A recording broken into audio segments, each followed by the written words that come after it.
Hello, hello. Let's finish up the last bit of section 6, which is part 4 of offering Reiki treatments in our manual, level 2 manual.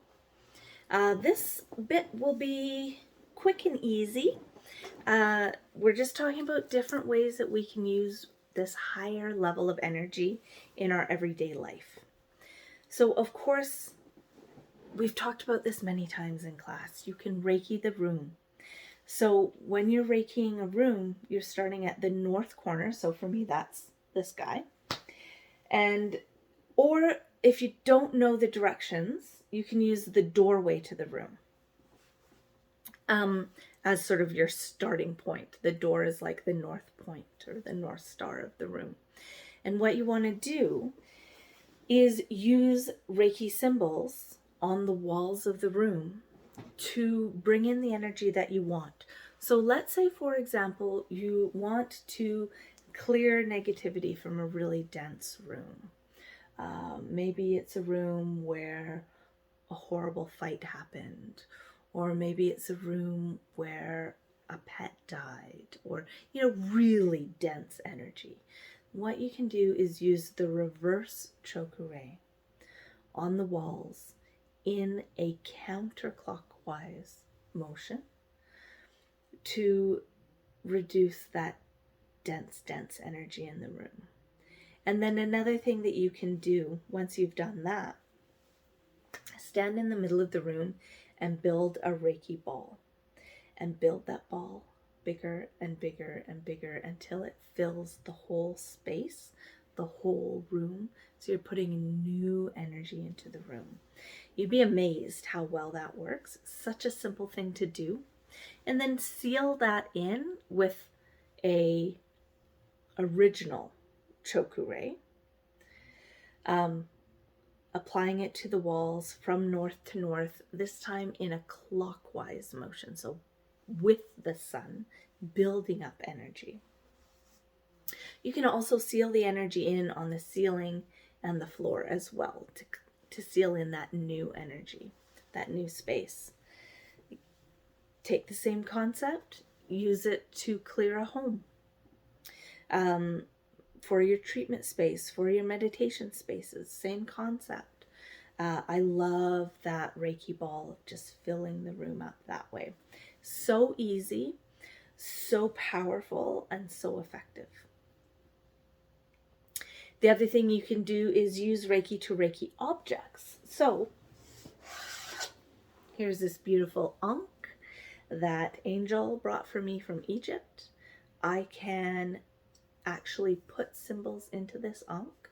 If I want to change the energy of the ankh, I can put different symbols into it to shift the energy. If I simply want to cleanse and bless it, I could just use Reiki Energy without a specific symbol. Let's say that I want to carry Reiki energy with me. So I might take a simple crystal, quartz crystal of any kind, and fill that crystal with symbols and with Reiki energy by simply beaming energy or creating like a Reiki ball that I'm pushing into the crystal.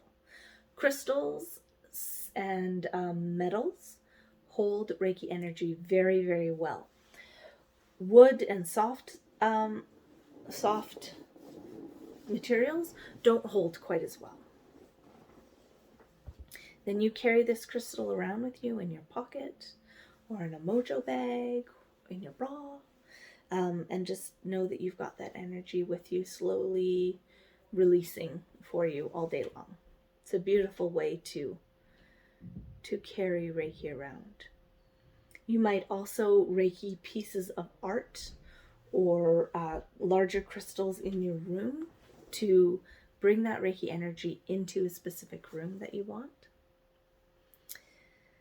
You can also Reiki your medications and your supplements. I had a Reiki master who no longer took his medication. He just Reiki'd the medication and then ingested that energy but did not ingest the medication himself and got the same benefits. Now, I'm not suggesting that you do that, but I'm just saying there are ways to use the energy. What you can do for Reikiing your medication and supplements is send Reiki energy into the medicine with the intention that the medicine give you the benefit that you need from the medicine, but that none of the side effects occur, and that the body easily processes and flushes out the toxins connected to the medication. And with the supplements, you can Reiki the supplements that, again, same thing. Sometimes there's fillers that, your body uses everything that it can from the medication or from the supplements and flushes out anything it doesn't need with ease, that the supplements are effective for you, that your body can easily incorporate the nutrients, these kinds of things. You can also Reiki your plants and seeds and gardens. So before you sprout your seeds, Reiki them, that they grow healthy and strong. While you're sprouting them, Reiki them every day, that they grow healthy and strong. When you're transplanting them, Reiki them that it's not a harsh transition, that they remain healthy and strong and take the transplant smoothly and easily, so that they're not harmed. When you're pruning your plants, Reiki them so that they heal more rapidly. When you are harvesting your plants, Reiki them again that they heal more rapidly and in thanks for the gifts that they've grown you. Also, to keep the garden free of pests and disease, Reiki the soil, Reiki the boundary of the garden to keep pests out. So many things that you can do. I had a Reiki master who would Reiki her phone to increase the battery power so that she could make one last phone call or make it through until it was time to charge again. Excuse me. She'd also Reiki her car. It was an old clunker. And sometimes that car just needed a little extra boost to make it home. She'd Reiki her car. Put a shield around your car to keep you safe when you're traveling. Put a shield around your house to keep you and your family safe. Around your pets when they go on walks to keep them safe. Around your children or your family members with their permission. Around your plants to keep them safe. You can Reiki the water that you use to water your plants, so that the plants get a little bit of extra Reiki love and energy and boost them up. And then, of course, there's the Reiki moon rituals.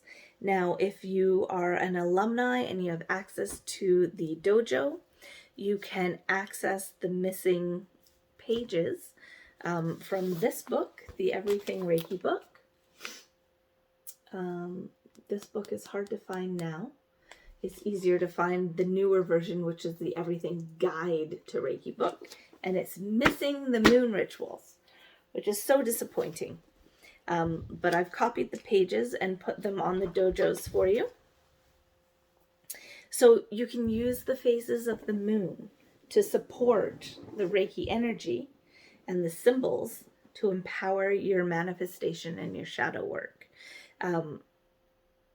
You want to go, FYI, the level 2 dojo, the suggested reading page, Class 6, and that's where you're going to find the extra pages. Using the moon rituals is amazing. I did it for probably a couple of years, doing the new and full moon rituals. So new moon is when you plant your intentions. Good time to plant seeds. Good time to start new projects. Use Reiki to empower those manifestations. And then the full moon is when you release and let go of things that are completed, or things that you want to move out of your life, things that you want to release. You use the the full moon energy for that. So as the full moon begins to shrink in towards the new moon, towards the black moon, so do the things that you want to release. And those are beautiful rituals, very, very powerful, very effective, easy ways to incorporate Reiki into your spiritual practice. So those are the things that I hope that you try between now and the next class. Next class is all about business, running your own business, how to get it started, what's involved. And it is an optional class. So if you choose not to come, that's fine. It will be online again, and it is interactive. This class, you really want to be able to ask questions. So things to think about. Come to that class with your thoughts and plans and goals for your business, and we will work through them together. All right, that's it for tonight. We'll see you next week.